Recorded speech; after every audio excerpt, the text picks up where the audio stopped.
Bonjour à tous. On va dédier ce cours les deux Chayalim qui nous ont quittés ce matin. Shemikom Damam Raphaël Benita et Chaim Nini. Hachem lui place de Gan Eden des Hachem et la refoua shlima à tous les autres Chayalim qui sont blessés. Il y a eu pas mal de blessés aussi. Hachem protège l'âme Israël, les Hachem. Vous savez que c'est marqué que Ishmaël, au moment où il attaquait Sarah, elle a demandé à Abraham de séparer Ishmaël de la maison. C'est pas possible. Pourquoi? Parce que Ishmaël, il était rové caché. C'est marqué que Ishmaël, lui, il était archer. Il jetait des flèches. Alors, nous disent Chazal qu'il a gardé ça. Ouais, maintenant, on n'a plus des flèches, maintenant on a des missiles. Mais Ishmaël, il fait toujours la même chose. Ouais, il nous balance des trucs, il nous lance des trucs. Et lui, qu'est-ce qu'il faisait? Il lançait des flèches à Yitzhak. Au moment où il lançait des flèches à Yitzhak, il le ratait de peu. Il disait: ah non, je rigolais. Ça, c'est déjà depuis Ishmaël, depuis Sarah. Sarah, à l'époque, elle avait dit: c'est pas possible que lui reste avec nous à la maison. Donc, du coup, il a été mégaré. Je rejetais Agar et Ishmaël. Et nous disent Chazal que nous aussi, on utilise des flèches. Quand est-ce qu'on utilise des flèches? C'est marqué que quand Yaakov Avinu, il est venu pour attaquer la ville de Shrem. Alors il raconte à la fin de ses jours que c'était Becharbi ou Bekashti, dernière paracha de Sefer Bereshit, que quand il a attaqué Shrem, c'était Becharbi ou Bekashti, il l'a attaqué avec son glaive et ses flèches, et son arc. C'est quoi son arc? Nous disent Chazal, c'est quoi l'arc? C'est la tfila. La tfila, pourquoi nous disent Chazal, pourquoi on compare la tfila à l'arc? Parce que de la même manière qu'un arc, toute la puissance de la flèche, ça va dépendre de combien on tend la flèche, combien on tend l'arc. Plus on tend l'arc fort, plus la flèche ira loin. Israël, c'est la même chose pour la tfila. Plus une tfila est faite bekavana, plus on réfléchit à ce qu'on dit, plus on se rend compte qu'on parle à Kadosh Baruch Hu, alors plus la tfila a des potentiels extraordinaires. Donc eux, Ishmael, ils nous lancent des flèches, ils nous lancent des missiles. Nous, notre réponse, ça doit être quoi? Elle doit être par le koach, la tfila. Le Kadosh Baruch Hu nous a donné une force particulière qui est la tfila. Et malheureusement, vous savez qu'avec ce qui se passe en ce moment en Eretz Israël, la politique, etc., ça n'arrête pas de parler. Et Hachem Yirachem, une des choses qui fait partir la Shrina, c'est le Lashon Hara. Kadosh Baruch Hu ne supporte pas le Lashon Hara. Et donc, combien on doit se renforcer dans ces moments-là où il y a énormément de Lashon Hara, et on voit qu'il y a des conséquences, sur l'âme Israël, il y a des dangers sur l'âme Israël. Donc, on doit se renforcer pas seulement à garder notre bouche, mais savoir l'utiliser pour les choses positives. Savoir lancer des flèches, nous aussi, à travers notre filote. Combien les filotes protègent le âme Israël. C'est marqué Parashat Hashavua. Parashat Hashavua, c'est marqué qu'au moment où l'âme Israël, ils arrivent devant la mer, qu'est-ce qui se passe? Moshe leur dit: vous inquiétez pas. Qu'est-ce qu'il leur dit? Hashem ilachem lachem ve'atem tacharishun. Vous inquiétez pas, Kadosh Baruch Hu, lui, il va faire la guerre pour vous. Hashem, il fait la guerre pour vous. Or, il y a un problème, parce qu'on voit qu'à la fin de la paracha, au moment où il y a Amalek qui arrive, qu'est-ce qui se passe? Il y a Amalek qui arrive, qu'est-ce qu'il dit Moshe? Il dit à Yoshua: vas-y, prends des chayalim, prends des soldats, on va aller attaquer Amalek. Alors comment ça se fait qu'à la fin de la paracha, Moshe Rabbeinu il dit à Yoshua: on prend des chayalim, on va aller attaquer Amalek, alors qu'ici au moment où ils sont devant la mer, qu'est-ce qui se passe? Moshe Rabbeinu il dit: ah, Hashem ilachem lachem, vous cassez pas la tête, Hashem il va faire la guerre pour vous. Alors c'est quoi la différence? Il explique, le Rav de Brisk, quelque chose d'extraordinaire. Il explique que tout simplement, la différence, elle est que le but de l'attaque. Quand Paro, lui, il voulait attaquer le Ham Israël, s'il voulait en terminer avec eux, ça, il voulait les éradiquer. Ces petits youpins là, que j'ai souffert à cause d'eux, qu'ils ont retourné le pays. Moi, je veux les éradiquer, ça y est, je veux plus d'eux. Amalek, lui, son problème, c'est que le Ham Israël ramène l'Eirat Shamaim. Quand est-ce que Amalek est venu nous attaquer? Quand est-ce qu'Amalek vient nous attaquer? Au moment où on sort de l'Égypte, au moment où on sort de la mer. Nous dit les Midrash, tout le Ham Israël, c'est marqué, comme on dit dans la Shira, que Aloufé Edom, tout le monde était terrifié du Ham Israël. C'est marqué que quand les eaux, elles se sont séparées en 12, c'est pas qu'elles se sont séparées que dans la mer. Toutes les eaux du monde, Rashi Alamak, Rashi Parashat Hashavua, toutes les eaux du monde. Le Tibétain là-bas, il était au Tibet, il était en train de prendre un verre d'eau, il voit son verre d'eau coupé en 12. Toutes les eaux du monde ont été coupées en 12 pour montrer qu'il se passe quelque chose d'incroyable. Qu'est-ce qui se passe? Makara, comment ça se fait? Et tout le monde a compris que le Ham Israël est sorti d'Égypte et que le Ham Israël, ils arrivent en Eretz Israël. Tout le monde est terrifié. Quand tout le monde voit qu'il faut avoir la peur d'Akadosh Baruch Hu, il faut craindre le Dieu d'Israël, alors à ce moment-là, Amalek il dit: même si on va mourir, eh ben on va leur rentrer dedans. Ça, c'est Amalek. C'est-à-dire qu'ils savent qu'ils vont mourir. C'est comme une abeille. Nous dit Razal qu'il le compare Amalek à une abeille. Elle sait qu'elle va piquer, mais après qu'elle va piquer, elle va mourir. Elle sait. Mais le principal, c'est que je refroidis la casserole. Tout le monde est bouillant là maintenant. Tout le monde a peur du Ham Israël. Il y a la crainte d'Hachem dans le monde. Tout le monde a vu Akadosh Borou, les 10 et les 10 plaies en Égypte. La plus grande puissance du monde, l'Égypte, est retournée. Il ne reste plus rien. Il ne reste plus rien. Quand c'est le parachat à Shavua, c'est marqué qu'ils arrivent, que le butin sur le bord de la mer, au moment où maintenant la mer elle s'est ouverte et qu'il y avait de l'or à flot sur le bord des rives, et que le Ham Israël a pris tout cet or-là, c'est marqué que cet or-là, il était plus nombreux que tout l'or qu'ils ont pris en sortant d'Égypte. Les commentaires, ils disent, j'ai pas compris, il est fou, Paro, et il est fatigué celui-là. Qu'est-ce qui lui arrive maintenant? Lui, il va mettre de l'or. Tu vas en guerre, tu vas commencer à mettre plein de chars avec de l'or dessus. Et tout était en or. Tout était en or. Pourquoi tu fais tout en or? Pourquoi t'es compliqué? Prends, il faut des armes là maintenant. Il faut pas de l'or. Comment c'est qu'il prend tout son or à tel point qu'il y a plus d'or sur les chars que sur tout ce qu'ils ont pris le Ham Israël? Et ils en ont rempli, je sais un peu combien, c'est marqué combien d'ânes ils avaient rempli dans la Israël, je ne sais plus ce qu'il dit Midrash, mais avec combien de centaines d'ânes ils sortaient remplis d'or, le Ham Israël d'Égypte. Là il y en avait encore plus, surtout ces chars, mais pourquoi tu emmènes de l'or pour faire la guerre? Réponse de Razal, parce que Paro, il fallait qu'il le convainque d'aller suivre le Ham Israël. Comment ils vont faire? Comment il va faire la guerre? Allez, on les attaque! Ils vont dire, attends, dis-moi, oh, vas-y tout seul, si tu veux chez moi maintenant. Non, ça va. Moi ça va, c'est bon, on vient de se les taper pendant 10 mois là, 10 plaies. Je viens de perdre ma femme et mes enfants, ça va quoi, ça ira. Paro, vas-y, avance, on te suit. Qu'est-ce qu'il a fait Paro? Il a fait tout simplement, il a dit regarde, voyez tout l'or que je mets, c'est mon or à moi. Tout l'or je l'ai mis sur les chars. Vous faites la guerre, il est pour vous. Maintenant eux ils étaient à la dèche complet. Il leur restait plus rien en Égypte. Donc qu'est-ce qui va se passer? Ils disent quoi? Tout ça c'est pour moi? Alors à ce moment-là ils te disent allez on y va. Et donc du coup c'est comme ça que Paro il fallait même qu'il les attire pour aller faire la guerre, mais ils ne savaient pas comment faire. Donc une fois que tout le monde entier a vu la crainte d'Hachem dans le monde, que le Ham Israël est sorti de Mitzraïm, Amalek qui va venir, on va mourir, on ne pourra pas tuer ce peuple, on va mourir. Mais qu'est-ce qui va se passer? Au moins on va refroidir tout le monde. Alors on dit Israël, si jamais les goïms nous attaquent parce qu'ils nous en veulent à notre corps, alors qu'est-ce qui se passe? La réponse elle est par la tfila. Parce que notre corps il ne nous appartient pas. Akol bidé shamaim, chutz mirat shamaim. Tout vient d'Akadosh Borou, sauf notre crainte d'Akadosh Borou. Mais notre corps, il ne nous appartient pas, il appartient à Hachem. La preuve, on le voit bien, quelqu'un qui est... J'ai entendu encore, ce matin ou hier matin, il y a une femme à Kirat Sefer, j'ai entendu. Elle s'est levée le matin, elle a habillé ses enfants, arrêt cardiaque, elle est niftera. Quoi, ça dépend de qui, mais ça a nous notre corps. Ben, faudrait que non. C'est clair ça. Donc qu'est-ce qui se passe au moment où Paro il veut nous attaquer notre corps? Qu'est-ce qu'il dit Moshe Rabbeinu? Hachem lachem, vatem tacharish, ne vous inquiétez pas, Hachem va faire la guerre pour vous. Mais au moment où Amalek vient pour nous refroidir dans notre crainte d'Hachem, pour nous refroidir au moment où maintenant nous on est bouillant, on vient de sortir d'Égypte, pour nous faire peur, pour nous amener la crainte que maintenant Hachem ne peut rien faire pour nous, alors à ce moment-là nous on doit prendre les armes, parce qu'à Kol Bidé Shamaim, tout vient d'Akadosh Borou, sauf une chose, la crainte d'Hachem. Et ça, la crainte d'Hachem, on doit la défendre nous. C'est pour ça qu'à la Megillat Esther, au moment où maintenant Aman il voulait juste exterminer le Ham Israël, qu'est-ce qui s'est passé? Qu'est-ce qu'on a fait? On est parti, on a commencé à faire la tfila, on a été mis de palais la Kadosh Borou, je t'en supplie Hachem, aide-nous. Et après on a fait la guerre.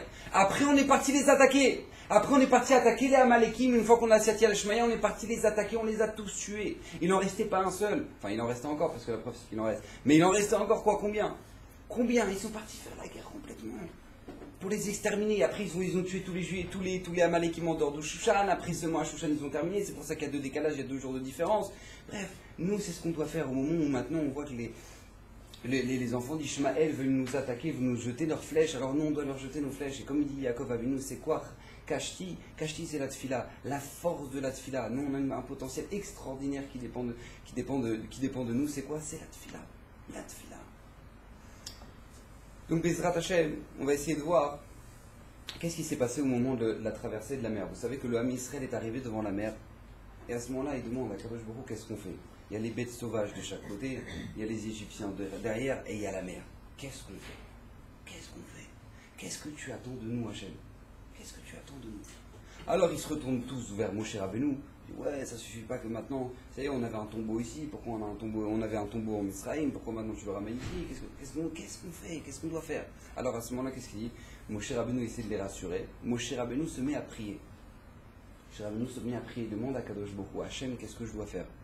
Et réponse à Kadosh Baruch Hu, incroyable, incroyable, première fois qu'Hachem il répond comme ça, va yomer Hachem el Moshe, ma titzak elai, daber el beni Israël, veisao.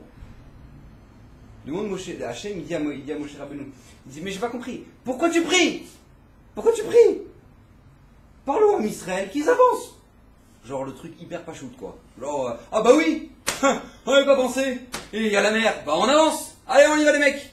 J'ai pas compris comment c'est pachoute. Hachem il dit, mais pourquoi tu pries? Pourquoi tu pries? J'ai pas compris. Il y a de quoi prier là maintenant? Pourquoi tu pries? Bah je t'expliquer pourquoi je prie, moi j'aurais répondu moi la vérité. Pourquoi tu pries? J'aurais dit bah, tout simplement, voilà, il y a la mer. Il y a les Égyptiens, il y a les bêtes féroces, il est minuit. Qu'est-ce qu'on fait? Qu'est-ce qu'on fait là? Tout le monde a peur, les enfants, femmes, enfants, tout le monde a peur. Qu'est-ce qu'on fait? Je dis, mais pourquoi tu cries? Avance. Avance où? Avance dans l'eau. Bon alors on avance dans l'eau. On avance dans l'eau. C'est quoi cette réponse? C'est quoi cette question? C'est quoi cette réponse? Heureusement, Baruch Hashem. Hashem nous a donné un Marocain qui s'appelait le Orach Chaim Akadosh. Orach Chaim Akadosh sur la paracha d'Ashavua nous explique un chat extraordinaire. Il nous explique qu'est-ce que ça veut dire ici maintenant.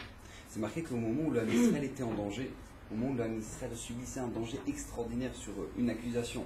Pourquoi? Parce que le Sar de Mitzraïm, l'ange qui représente le peuple de Mitzraïm dans le ciel, il a fait une accusation sur l'Am Israël. Il dit, j'ai pas compris. Qu'est-ce qu'il leur restait? Par le mérite de quoi ils sont sortis de l'Am Israël? Il dit, Midrash, par le mérite des habits. Ils ont gardé leur nom. Ils ne s'appelaient pas Steven ou... Hein? Non, ils s'appelaient Moshe, Mordechai. Et par le mérite de la langue. Ils ont gardé la langue, les habits et les noms. D'accord? Trois choses. Maintenant, Agav, ça c'est un petit ridouche que je vous dis. C'est pourquoi à Pessah il y a autant de minagim. Incroyable. Il n'y a aucune fête où il y a autant de minagim. Ah ouais, moi je mange pas le poulet. Ah ouais, moi je mange le poulet, mais seulement s'il n'a pas mangé du grain. Et moi je mange ça, mais moi je mange pas ça. Moi je mange du riz, mais je mange pas le houmous. Et moi je mange du houmous, mais parce que houmous c'est ramet. Et moi comment ça se fait? Il y a autant de minagim. On n'a jamais eu une fête, alors vas-y. Alors le soir du CDR, c'est carnaval. Pour une fois qu'il y a des Tunisiens et des Marocains à table, c'est terminé. C'est-à-dire, ah non, moi je faisais pas ça, et moi je faisais pas ça, et moi je faisais pas ça. C'est une catastrophe. Qu'est-ce qui se passe? Comment ça se fait qu'il y a autant de minagim dans la fête de Pessah? La réponse, c'est parce que par le mérite des minagim, on est sorti de Mitzrayim. C'est pas marqué que parce qu'ils mettaient les filles tous les jours. C'est pas marqué parce qu'ils avaient la Brit Mila. Au contraire, ils n'avaient pas. Alors c'est pas le mérite de quoi? Par le mérite des minagim. Ils avaient gardé leurs habits, ils avaient gardé leur nom, ils avaient gardé leur langue. C'est pas une halakha dans le Shulchan Aruch, c'est pas marqué dans le Shulchan Aruch qu'on doit s'habiller comme ça. Mais ils avaient gardé ça, leurs minagim, ils les avaient gardés. Alors parce que leurs minagim, ils les avaient gardés, alors on va fêter la fête de Pessah et particulièrement on va fêter les minagim à ce moment-là. C'est pour ça que les gens disent ouais, ça me prend la tête, ce minagim. On ne t'oblige pas à les faire, mais réfléchis, c'est une chashivut. Ne néglige pas les minagim. Les gens disent ouais, moi lui mange ça, lui mange pas ça, lui mange pas. Ne néglige pas, juste ne néglige pas. Ne néglige pas parce que sache une chose, c'est par ces minagim là qu'on est sorti de Mitzrayim. Parce que la Brit Mila, ils ont dû le faire avant de manger le Korban Pessah. Ils étaient complètement perdus. Et la preuve, la telle preuve, c'est que le Malach, l'ange de Mitzrayim, il est arrivé devant la mer. Il a dit, j'ai pas compris. Elou avdei avodazara, ve Elou avdei avodazara. Il dit, j'ai pas compris. Pourquoi moi, mon peuple, ils vont tous mourir là maintenant dans la mer, alors que le peuple que tu vas libérer, eux-mêmes, ils faisaient de l'avodazara en Égypte. Ils faisaient de l'idolâtrie. Donc eux, ils font de l'idolâtrie. Eux, ils font de l'idolâtrie. Alors, j'ai pas compris pourquoi cette injustice. Pourquoi eux, ils vont être sauvés et pourquoi ils vont mourir. Je comprends pas. Accusation atomique. Accusation atomique. Akadosh Baruch Hu dit à Moshe, regarde Moshe, c'est vrai, tu pries. Tu me demandes qu'est-ce qu'on doit faire. Qu'est-ce que Hachem sauve-nous. Mais je ne peux rien faire, il dit Hachem. Kavirol. Hachem ne peut rien faire. Pourquoi? Parce qu'il y a une accusation dans le ciel. Dans le ciel, il y a le malach de l'Égypte qui crie, qui dit comment ça se fait que eux ils vont vivre et eux ils vont mourir. C'est pas normal. Qu'est-ce qu'on doit faire? Qu'est-ce que moi je peux faire? Il dit à Kadosh Baruch Hu. Il y a une accusation, le Mishpat, il y a un Beddin, il y a un tribunal là-haut dans le ciel. Et le tribunal là-haut dans le ciel, il dit c'est pas normal. Alors qu'est-ce que moi je peux faire? Je vais pas te faire un miracle si vous ne le méritez pas. Alors qu'est-ce qu'il dit à Kadosh Baruch Hu? Écoutez bien. Vayomer Hashem el Moshe, mal titzak alai, daber el beni Israël veisao. Attention, Akadosh Baruch Hu va donner la solution. Tu sais, parle à Israël, il dit l'heure d'avancer. Avancer où? Avancer dans la mer. Pourquoi? Parce qu'il faut maintenant une Messirut Nefesh incroyable. Il faut que le Ham Israël se surpasse de manière incroyable dans la émouna, dans la confiance en Akadosh Baruch Hu, et qui rentre dans la mer, même s'il ne voit rien. La mer, il y a plein de vagues là maintenant, on ne voit pas où est-ce qu'on va, mais on avance. Dis-leur d'avancer, parce que par le mérite de la émouna qu'ils ont en moi, que maintenant il faut avancer, et bien qu'est-ce qui va se passer? C'est ça qui va leur sauver. C'est ça qui va leur donner un mérite en plus et qui va tuer les Égyptiens. Donc qu'est-ce qui va se passer à ce moment-là? Toutes les tribus sont en panique. Qu'est-ce qu'on fait?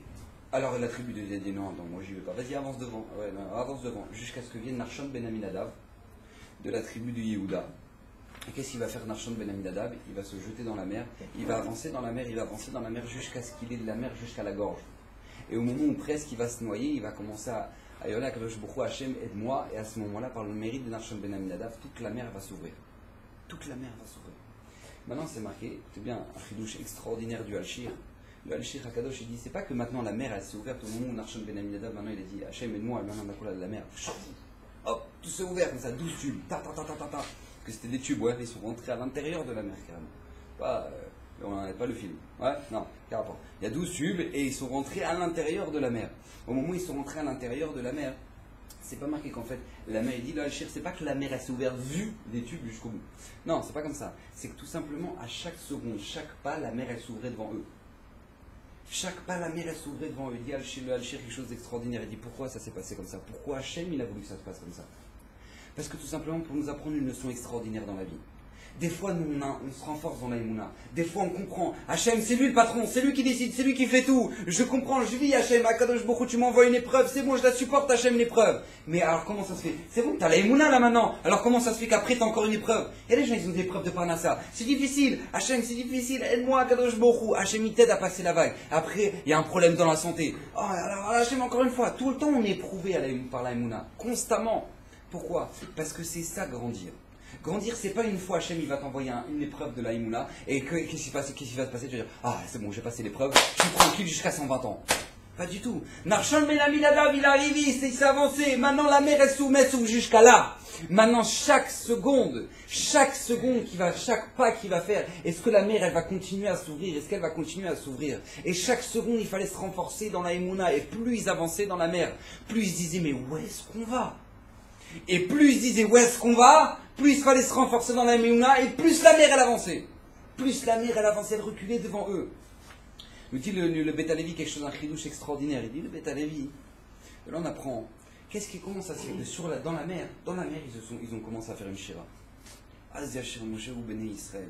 Et ta shira zot. Pourquoi dans la mer? Dis-moi, il y a eu 10 plaies en Égypte. Tu pouvais pas faire une shira à Kadosh Baruch Hu? Fais une shira à Hachem. Fais un cantique à Kadosh Baruch Hu. Fais-lui un cantique, ça y est maintenant. Tu as eu 10 plaies. Ça y est, tu peux chanter à Kadosh Baruch Hu. Comment ça se fait? Non. Je vous ai dit que la shira, c'est pas ça. Allez, prenez d'Arbouka, on va commencer. Ah, Zachir Moshe. Non, c'est pas ça. Hein. La shira, c'est un degré d'In Rambam plus haut que la névoie, plus haut que la prophétie. C'est marqué que Jera, Shifra, Alayam, la servante, elle a vu dans la mer ce qu'il n'a pas vu Cheskel Ben Bouzi, qui est le plus grand de tous les prophètes. Enfin, qui est le plus grand des prophètes. D'accord? Donc qu'est-ce qui va se passer? Donc là, il y a un potentiel extraordinaire. Et qu'est-ce qu'ils vont faire? Ils vont chanter. Pourquoi ils vont chanter maintenant? Ça y est.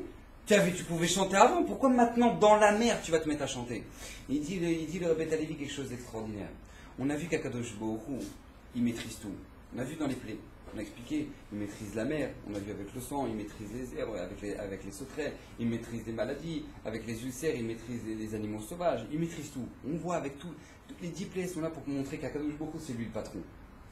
Mais ça concerne les Égyptiens. C'est-à-dire que eux, les Israël, ils sont spectateurs. Ouais, ils voient le truc, wow, impressionnant. Maintenant, qu'est-ce qui va se passer? Le Israël, il va se retrouver dans une situation où maintenant, eux-mêmes, ils vont comprendre. Pas que Hachem, c'est lui le patron sur les bêtes féroces, sur l'eau, sur la mer, sur tout. Non. Akadosh Baruch Hu, c'est lui le patron sur ma vie dans chaque instant. Pourquoi? Parce que là maintenant, je suis dans la mer. Et c'est-à-dire qu'à l'endroit où je suis maintenant dans la mer, il devrait y avoir de l'eau. Et il n'y en a pas. Là maintenant, là où j'avance, là maintenant, dans la mer, normalement, je devrais être complètement noyé.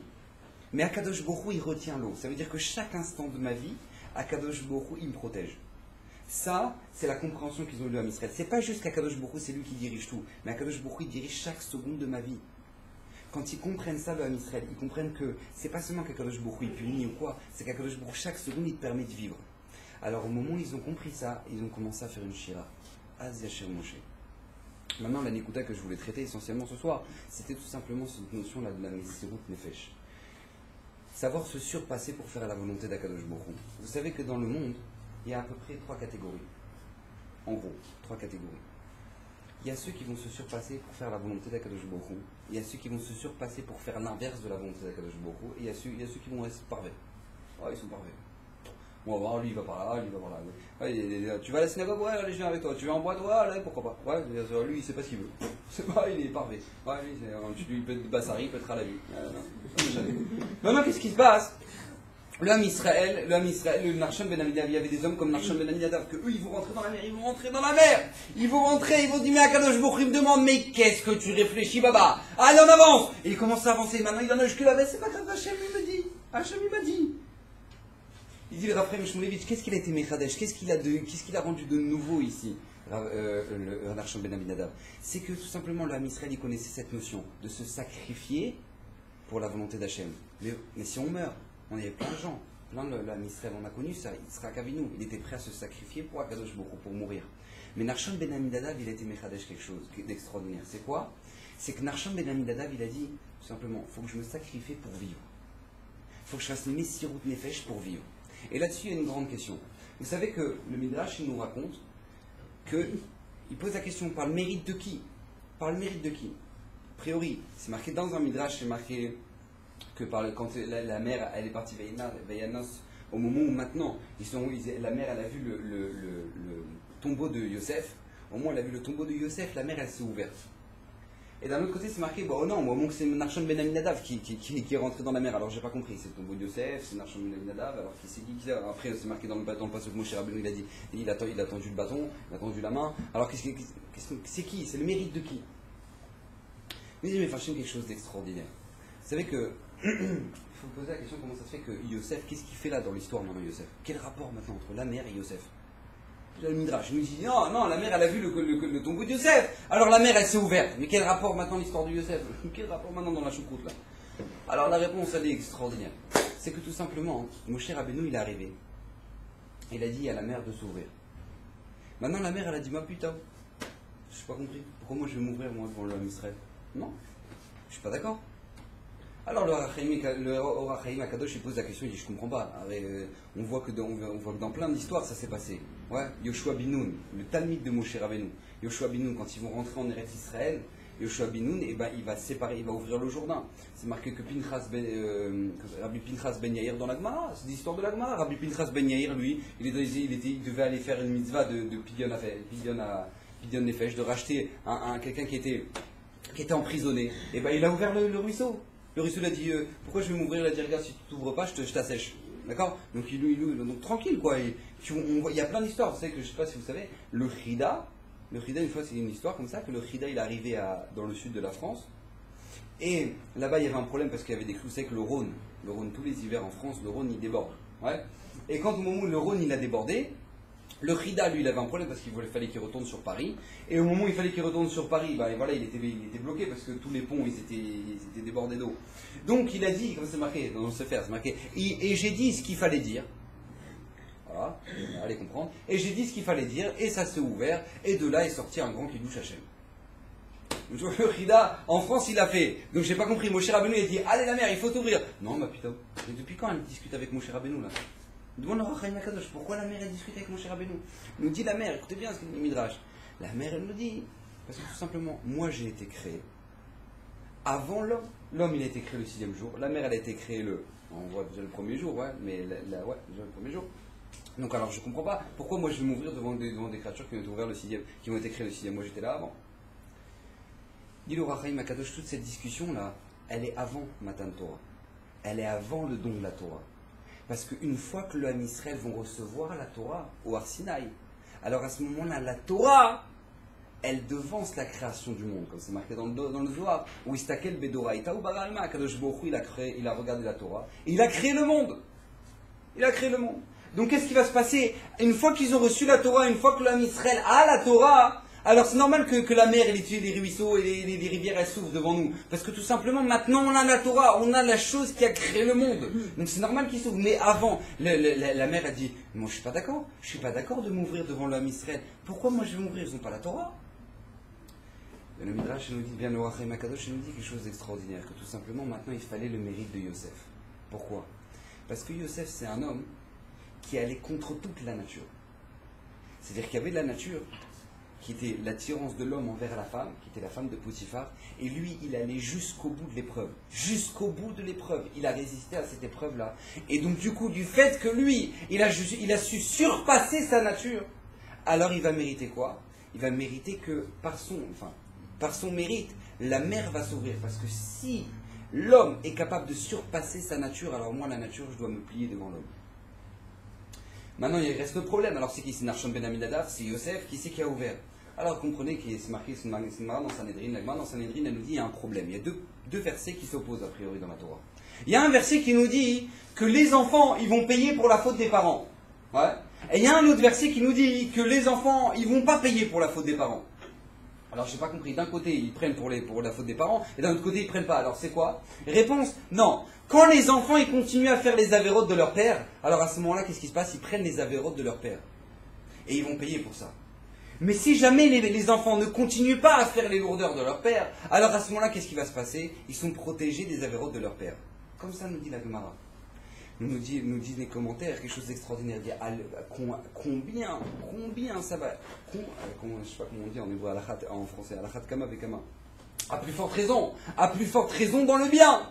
Que si jamais maintenant, les parents avant, nos ancêtres c'était des tzadikim, et que nous on continue dans la lignée des tzadikim, alors on va voir quelque chose d'extraordinaire. Regarde Baba Saleh, après il y avait Baba Meir, après il y avait Rabbi David Abratsera, ça continue. Parce que si tu continues toi sur le chemin de ton père, alors tout simplement, tu arrives à avoir le mérite de ton père, et de ton grand-père, etc. Mais si jamais tu continues pas dans le chemin de ton père, alors tu le gardes pas.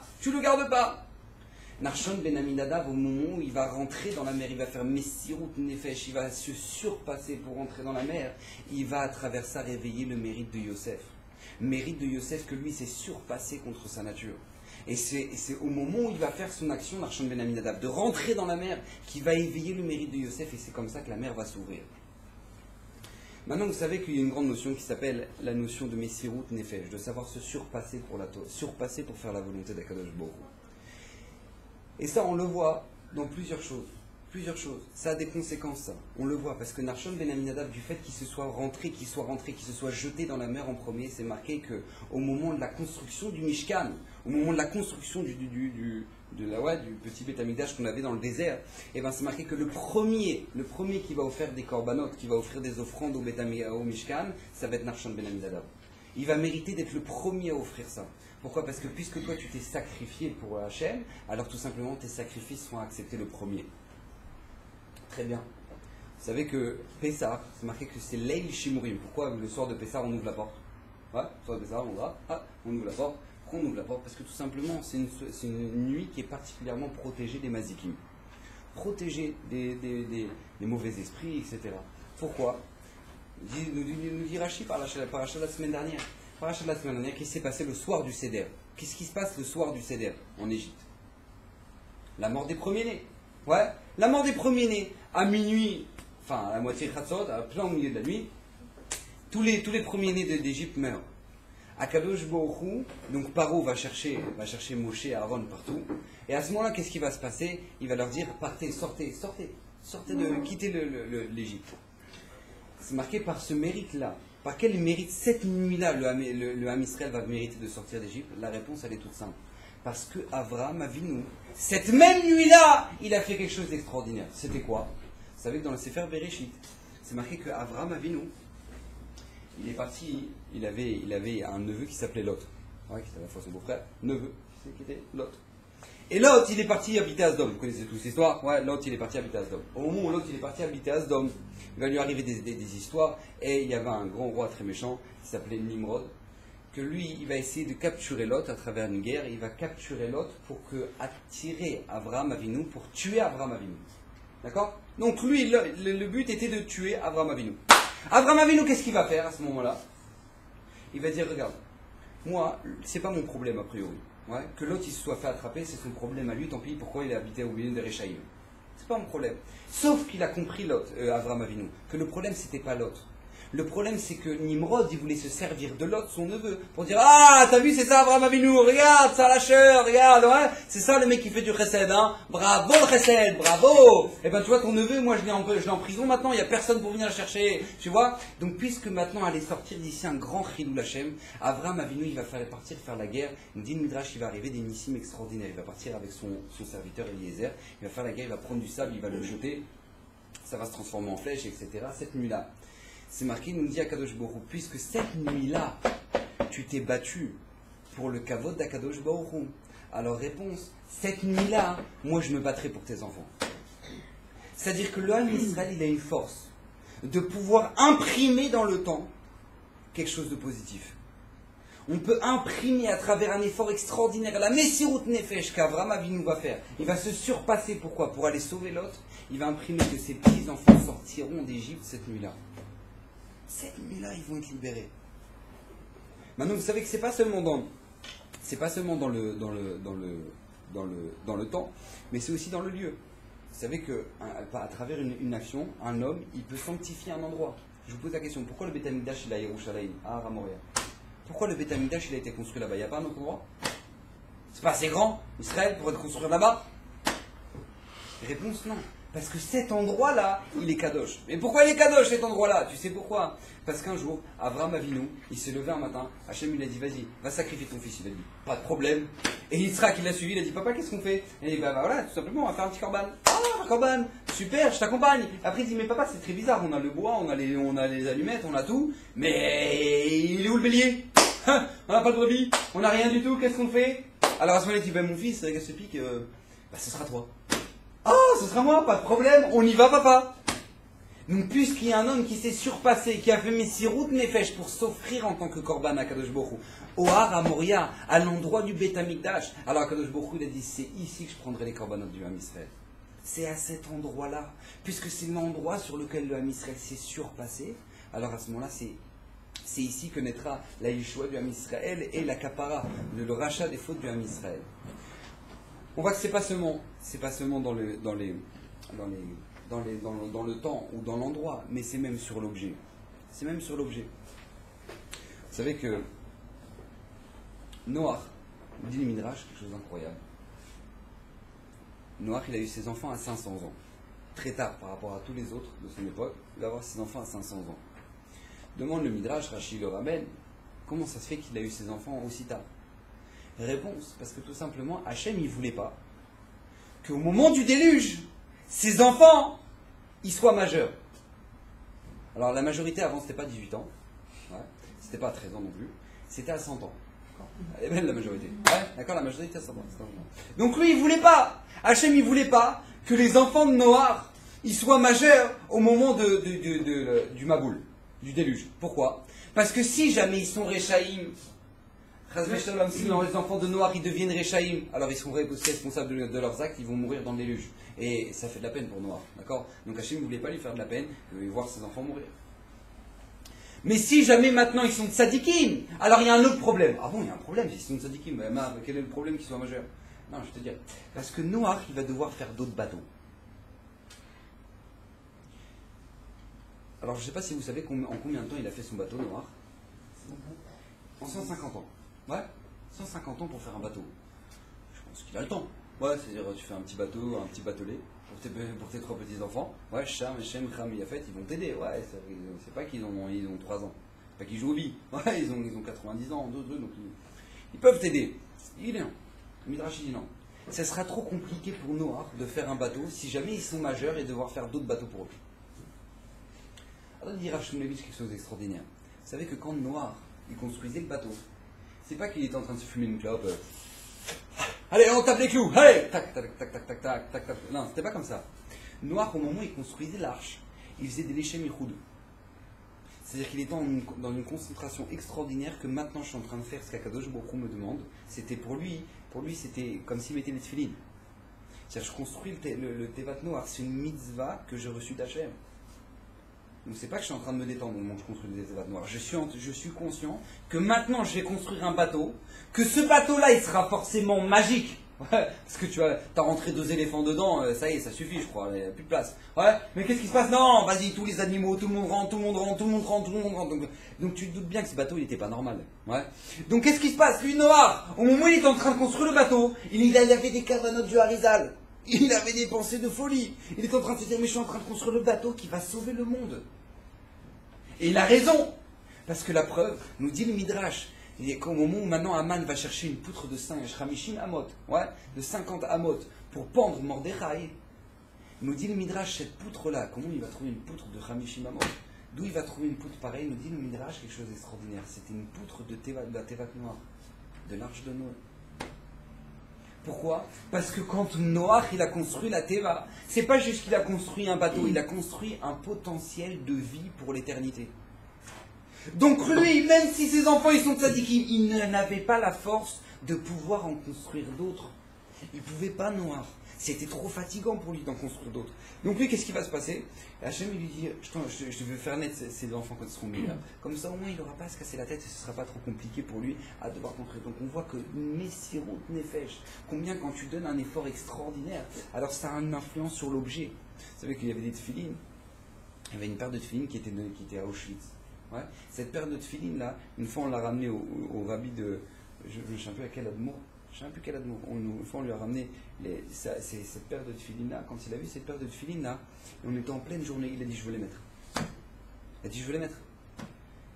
Il dit mais Rav, vous avez oublié de mettre les tefilines ce matin? Vous avez oublié? C'est non. Il dit non, pas du tout. Le Rav il n'a pas oublié. Mais tout simplement, elles sont tellement kadosh, je veux les mettre. Il a voulu les mettre, il les a mises. Parce que tout simplement, c'est pas juste des tefilines. C'est les tefilines qui étaient à Auschwitz.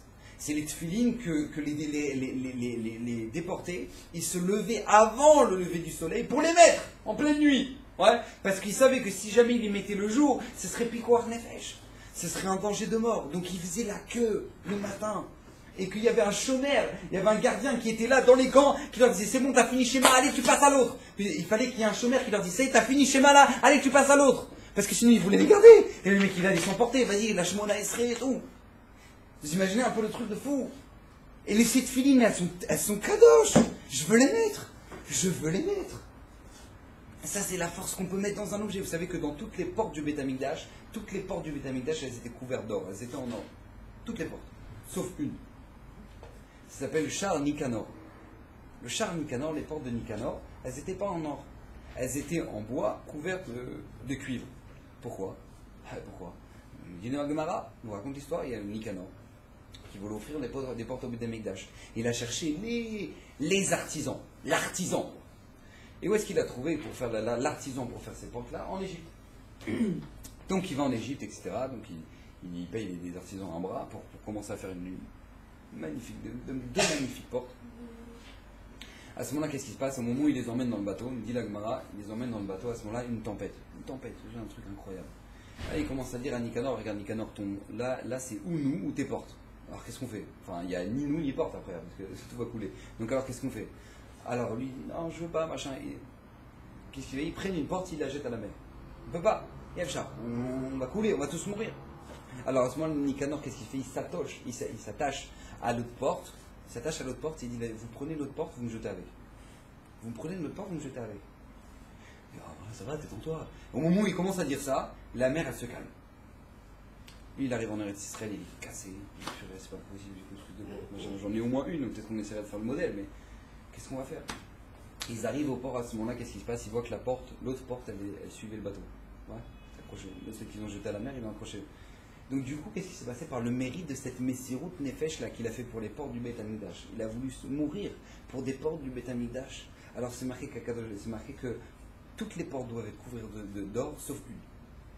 Celle de Nicanor. Parce que sa Messirut Nefesh, le don qu'il a fait pour sa mitzvah là, eh ben ça vaut de l'or pour Hachem. Ça vaut de l'or. Je ne peux pas couvrir ça avec de l'or. C'est impossible. C'est impossible de ne pas couvrir ça. Vous savez que une fois j'étais chez un ami, il a la canne de Baba Salé. J'ai vu, je me trouve de voir la canne de Baba Salé. Après je réfléchis, je dis, mais ça va, c'est une canne.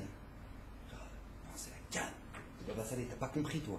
C'est la canne de baba salé. Et alors, c'est un morceau de bois avec une petit truc, voilà, c'est quoi? Mais t'as pas compris, c'est la canne de baba salé. Alors quoi? Qu'est-ce que ça peut faire? Qu'est-ce que ça peut faire?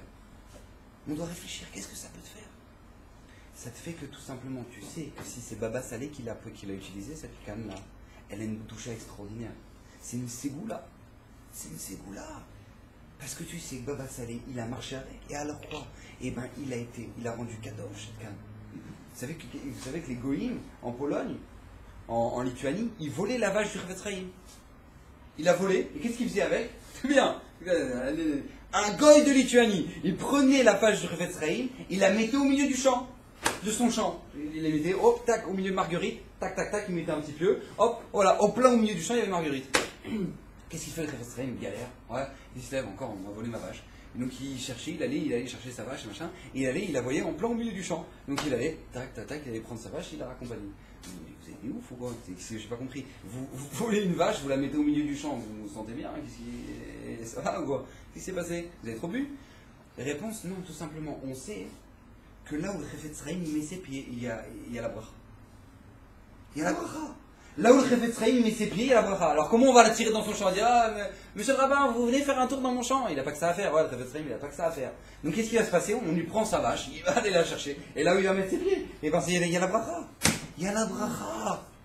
Vous imaginez, le Chafetz Chaim, il rend kadosh à un endroit.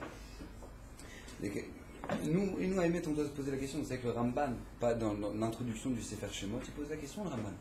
Pose la question, s'interroge. Il dit comment ça se fait que si le Sefer Shemot qu'on est en train de lire en ce moment, c'est le livre qui nous raconte la sortie d'Égypte, alors a priori, ouais, une fois qu'on est arrivé à la fin de Parashat Béchalar, ouais, ou Parashat Yitro, ça devrait être terminé. Après c'est le don de la Torah, on est dans le désert, ça n'a rien à voir, on commence à se faire Veikra. Pourquoi maintenant qu'on commence Shemot? Non, c'est une fois qu'on va finir tout le Mishkan. Tout le Mishkan, on va finir le petit Beth Amikdash qu'il y avait dans le désert. Ça, une fois qu'on a tout terminé. Alors à ce moment-là, qu'est-ce qui se passe? On termine le Sefer Shemot. Une fois qu'Akadosh Baruch Hu va résider dans le Ham Israël, alors à ce moment-là, dit le Ramban quelque chose d'extraordinaire. La galoute, lorsque le Ham Israël est en galoute, il est en exil, ça dépend plus d'une chose. Est-ce que Hachem est avec eux, oui ou non? Est-ce qu'Hachem est avec toi, oui ou non? Tu peux être dans le désert. Avec Akadosh Baruch Hu, tu n'es pas en galoute. Ça ne s'appelle pas t'es en exil. Mais tant qu'Akadosh Baruch Hu n'est pas revenu dans le Ham Israël, comme il résidait dans les tentes de Abraham, Yitzhak et Yaakov, alors qu'est-ce qui va se passer? Ça s'appelle qu'on est encore en exil. Donc il faut, si tu veux savoir quand est-ce que ça finit la fin du Sefer Shemot, il dit le Ramban, ça finit seulement à la fin, une fois que l'Akadosh Baruch Hu réside dans le Ham Israël. Alors à ce moment-là, ça s'appelle qu'Akadosh Baruch Hu qu'on n'est plus en exil et qu'on est avec Akadosh Baruch Hu. Comme Akadosh Baruch Hu résidait dans les tentes d'Abraham, Yitzhak et Yaakov. Il y avait 3 miracles. Ouais, le pain qui restait frais de Shabbat en Shabbat, qui restait frais, après la challah de... Elle avait une bracha extraordinaire, Sarah Rivka Rachel Léa. Les bougies de Sarah Rivka Rachel Léa qui restaient allumées toute la semaine, comme au Beth Amikdash, elles ne s'éteignaient jamais. Et la Shrina qui résidait dans la maison. C'est-à-dire que les tentes d'Abraham, Yitzhak et Yaakov, c'était un petit Beth Amikdash. Et il fallait retourner à cette situation-là. Moi, je vous pose la question. Je n'ai pas compris. Ça veut dire quoi? La tente d'Abraham, Yitzhak et Yaakov, c'est un Beth Amikdash? Vous imaginez un peu le truc de fou? Il y a la présence d'Hachem, tu vois les miracles, tu vois tout, tu vois les malachim. C'est marqué que Agar, quand elle s'est faite jeter avec son fils Ishmaël, c'est marqué qu'elle a vu un malach, elle a même pas eu peur. Attends, je n'ai pas compris, tu croises un malach, bonjour, ça va, je te sers la pince. Je n'ai pas compris, Agar, elle a vu un malach, elle commence à discuter, oui, machin, truc. J'ai compris que Doudou, parce que nous dit je sais pas si c'est la Gemara ou le Midrash, parce que tout simplement, en tout cas Rachid le ramène, tout simplement, elle avait l'habitude, chez Abraham, c'est normal, il faisait partie de la maison, les malachim. Je pose la question, mais comment ils ont fait pour que leur maison, ce soit la maison d'Hachem? Comment ils ont fait? Ils avaient un écran plasma? Chas Shalom. Ouais. Alors comment ils ont fait? Tu veux savoir comment ils ont fait? Tu veux savoir comment ça se fait que c'était la maison d'Hachem? La réponse, elle est extraordinaire. C'est regarde comment ils agissaient dans leur maison. Abraham Avinu, il a 100 ans, il vient de faire la Brit Mila. Il fait une shranatamout dehors. Qu'est-ce qui va se passer? Il voit 3 Arabes en train d'arriver. Il va courir partout. Allez, vas-y, je vais faire un shrita à chacun et je vais donner la langue à chacun, machin, truc, machin. mais il va faire une Messirut Nefesh incroyable dans cette maison. C'est marqué qu'Avraham Avinu, là, quand il arrivait dans un endroit, la première chose qu'il dit, Rachid aussi, Rachid il ramène la première tente qu'il plantait, c'était laquelle? C'était la tente de Sarah. Il s'assurait, première chose que je m'assure dans ma maison, que ma femme elle soit bien. Première chose, c'est que ma femme elle soit bien. Ça c'était Avraham Avinu. Alors quoi, tu as des questions après? C'est normal. Hachem il réside. Il fait une Messirut Nefesh, il s'arrête jamais. Il s'arrête jamais, il s'arrête jamais, il s'arrête jamais. Donc cet endroit-là, il devient kadosh. Cet endroit-là, il devient kadosh. Maintenant, pourquoi je vous dis tout ça? On a dit qu'on peut sanctifier le temps. On a dit qu'on peut sanctifier un endroit. On a dit qu'on peut sanctifier des objets. Maintenant, de tout ça, on doit apprendre quelque chose. C'est que nous-mêmes, on peut devenir kadosh. Nous-mêmes, avec notre Messirut Nefesh, notre construction à nous, on peut devenir kadosh. Et c'est ça qu'il faut savoir. Il faut savoir que nous, on a un potentiel extraordinaire de pouvoir se construire. Et chaque Messirut, chaque effort qu'on fait dans notre vie pour faire résider Hachem, c'est un potentiel pour toute notre vie. C'est pas un potentiel pour toute notre vie. De qui on apprend? Des grenouilles. Des grenouilles. Les petites grenouilles. Dans les plaies. Dans les plaies. Ouais, deuxième plaie, les grenouilles. Qu'est-ce qui s'est passé? C'est marqué que c'est marqué que au moment où toutes les grenouilles elles sont parties ensevelir l'Égypte. Et bien qu'est-ce qui va se passer? Au moment où la plaie va se terminer, toutes les grenouilles vont mourir. Pourquoi? Exprès, pour que ça sente le mort. Ouais, ça va sentir le mort dans tout l'Égypte. Il y a des grenouilles mortes de partout. Ouais. Par contre, il y en a qui vont retourner dans le Nil. Lesquelles? Celles qui sont rentrées dans les fours. Celles qui sont jetées dans les fours pour aller salir les aliments des Égyptiens. Elles qui sont jetées, qui se sont sacrifiées pour se jeter dans le four, sur le demande d'Akadosh Baruch Hu. Alors elles vont rester en vie, elles vont retourner dans le Nil. Je vous pose la question maintenant, j'ai pas compris. Alors qu'est-ce que ça peut te faire maintenant? Genre elles sont restées mortes, elles sont restées vivantes. Genre la grenouille elle va retourner dans le Nil, elle va dire à ses petits-enfants, vous savez, mes petits-enfants, mes petits états, sachez que moi si je suis resté vivant, c'est parce que je me suis jeté dans le four. Et ça se transmet de génération du papa grenouille au fils grenouille, au petit-fils grenouille. Ça se transmet comme ça, c'est important. C'est quelque chose d'important que maintenant les grenouilles qui se sont jetées dans le four, et ben elles sont restées en vie pour afin qu'elles... Tu crois franchement qu'elles ont réfléchi les grenouilles? Ah, nous on est restés en vie, ah, et ma cousine elle est morte. Elle aurait dû rentrer dans le four. Tu crois qu'elle est en train de réfléchir à ça la grenouille? Elle s'en fout. Ouais. Alors comment ça se fait qu'Akadosh Baruch Hu, il les a laissés en vie? Qu'est-ce que ça vient t'apprendre? Ça vient t'apprendre une leçon pour toi. Ça vient t'apprendre une leçon pour toi. Parce que sache une chose. Quand toi, tu es capable dans ta vie de te sacrifier pour Hachem, de faire la volonté d'Akadosh Baruch Hu, même si des fois ça te dépasse, et même des fois tu comprends pas, et que tu fais ce qu'Akadosh Baruch Hu, il attend de toi. On te propose une embrouille et toi maintenant tu la fais pas. On te propose de faire une avéra et toi tu la fais pas. Et tu te surpasses. Sache une chose. Tu t'inscris dans le livre de la vie. Ça c'est la leçon que tu dois apprendre. Tu dois apprendre d'une grenouille. Que la grenouille, c'est vrai, elle s'en tape, elle va continuer sa vie, qu'est-ce qu'elle va faire? Elle va savoir quelque chose de ça. La Torah, elle vient t'apprendre une leçon pour toi. Quand tu sais te sacrifier pour faire la volonté d'Akadosh Baruch Hu, sache une chose, tu le payes, tu vas le recevoir ça. T'as fait un investissement, Baba. T'as fait un investissement. Ça va te revenir, ça. La femme de Rabbi Akiva, Rachel, qui était la fille de Bill Gates. Pas chouette la fille de Bill Gates, c'est marqué que Kalba Savoie, c'était le grand blindé de Yerushalayim. Il y avait 3 grands riches, et à l'époque, un des 3, c'était Kalba Savoie. Kalba Savoie, il était multimillionnaire. Maintenant, lui, Kalba Savoie, quand il a appris que sa fille Rachel, elle va se marier avec un petit juif comme ça, Maharetz, qui savait rien, avec à l'époque du mariage, il savait que dalle. Qu'est-ce qu'il a fait Kalba Savoie? Il a dit tout simplement, je la déshérite. Je la déshérite complètement. Ils étaient hyper pauvres. Hyper pauvres. La Gemara raconte qu'une fois, ils étaient couchés dans leur lit, et que c'est leur lit, la paille. Ouais. Alors Rabbi Akiva, il a enlevé la paille des cheveux de sa femme, de Rachel, et il disait, ma Rachel, j'aimerais tellement t'offrir un bijou. J'aimerais tellement, non, on n'a rien. À ce moment-là, qu'est-ce qui se passe? Toque à la porte.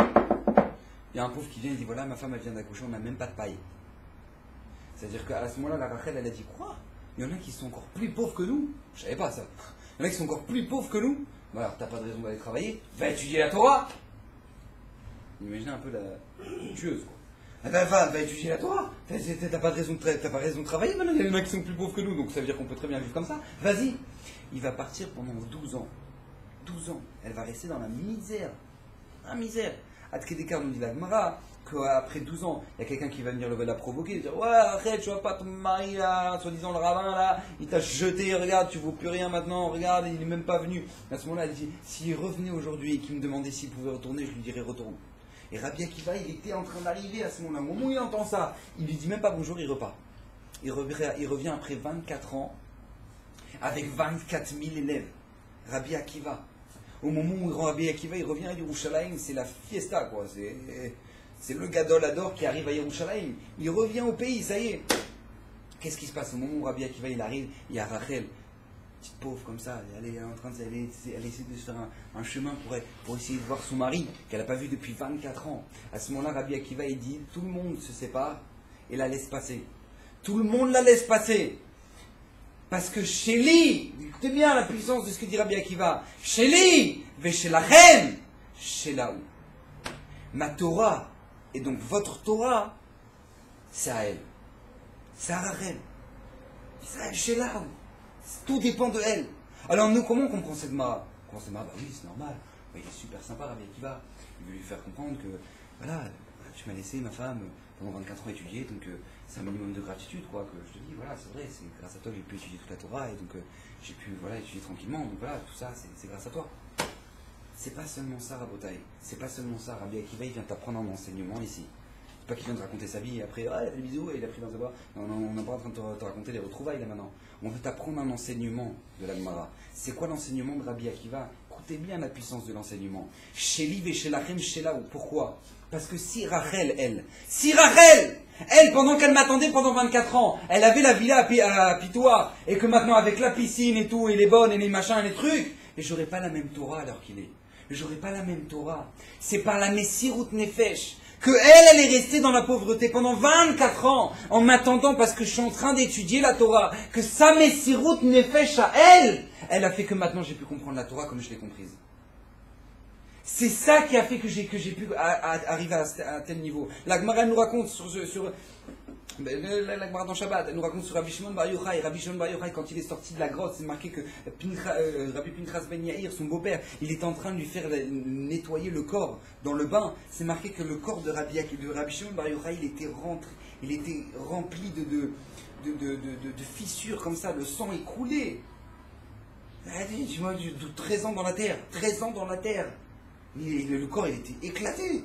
La peau, elle était complètement éclatée. C'est marqué que par Rabbi Pinchas Ben Yair, quand il voyait ça, il se mettait à pleurer. Les larmes, elles coulaient sur Rabbi Shimon Bar Yochai. Elles lui rentraient dans la chair. Alors Rabbi Shimon Bar Yochai, il avait mal. Il dit, mais pourquoi tu pleures? Tu me fais mal, j'entends les gouttes qui tombent sur moi. Pourquoi tu pleures? Qu'est-ce qu'il va faire à ce moment-là? Qu'est-ce qu'il va faire? Qu'est-ce qu'il va répondre? Qu'est-ce qu'il va répondre Rabbi Shimon Bar Yochai? Il dit, mais pourquoi tu pleures? Alors réponse Rabbi Pinchas Ben Yair, tu sais pourquoi je pleure?